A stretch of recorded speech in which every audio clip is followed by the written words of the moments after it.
Mobile masala వారి ఈ రోజు రాశి ఫలాలు. మేషం, ఏరీస్.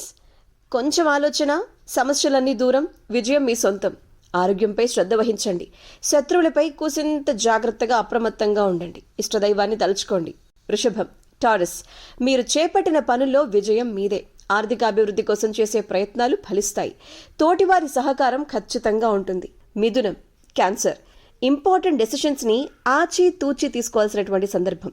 బంధుమిత్రుల సహాయం వలన కొత్త ప్రణాళికలు రూపొందిస్తూ సమయానుకూలంగా కొన్ని నిర్ణయాలతో ముందుకు సాగుతారు. అంతా మంచి జరుగుతుంది. కర్కాటకం, క్యాన్సర్. ఉద్యోగ వ్యాపార రంగాల్లో శుభవార్తలు వింటారు. సమయపాలనతో పనులన్నీ విజయవంతంగా పూర్తి చేస్తారు. కాలం మీకు అన్ని విధాలుగా సహకరిస్తుంది.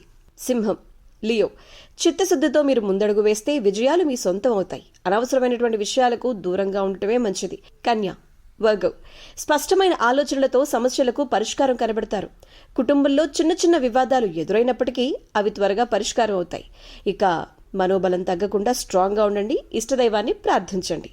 తుల, లిబ్రా. భవిష్యత్తు ప్రణాళికలపై దృష్టి కేంద్రీకరిస్తారు. అధికారులతో జాగ్రత్తగా ఉండాలి. ధన వ్యయానికి సంబంధించిన అంశాల్లో అదుపు చాలా అవసరం. సమయానికి నిద్రాహారాలు తప్పనిసరి. వృశ్చికం, స్కార్పియో.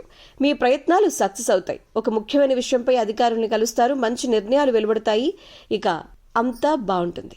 ఈ ఆలోచనే మిమ్మల్ని అద్భుతంగా ఉండేలా చేస్తుంది. ధనుస్సు, సాజిటేరియస్. అనుకున్న ఫలితాలు పొందుతారు. ఇంపార్టెంట్ విషయాల్లో పెద్దలు మీకు మద్దతుగా ఉంటారు. కుటుంబ సభ్యులతో కొంచెం అనురాగభావం ఉంటే మంచిది. మకరం, క్యాప్రికాన్. తోటివారి సహకారంతో అనుకున్నది సాధిస్తారు. ఆర్థికంగా పురోగతి కనిపిస్తుంది. ఉద్యోగ వ్యాపారాది రంగాల్లో ఎప్పటి నుంచో అనుకుంటున్న పనులు పూర్తయిపోయేటువంటి సమయం వచ్చింది. కుంభం, ఎక్వేరియస్. చేపట్టిన పనుల్లో శ్రమ పెరగకుండా చూసుకోవాలి. ముందస్తు ప్రణాళికలు మేలు చేస్తాయి. అనవసరమైన వివాదాల్లో తలదూర్చకండి. ఆర్థికంగా ఖర్చులు పెరగకుండా చూసుకోండి. మీనం, పైసిస్. బలమైన ప్రయత్నాలు, మీరు చేపట్టిన పనుల్లో విజయం మీ సొంతం కావడాలు, సమయానికి విశ్రాంతి తీసుకోవటం వల్ల అంతా మంచి జరగటాలు జరగబోతున్నాయి. పాజిటివ్గా ఆలోచించండి. అంతా బ్రహ్మాండంగా ఉండబోతుంది ఈరోజు.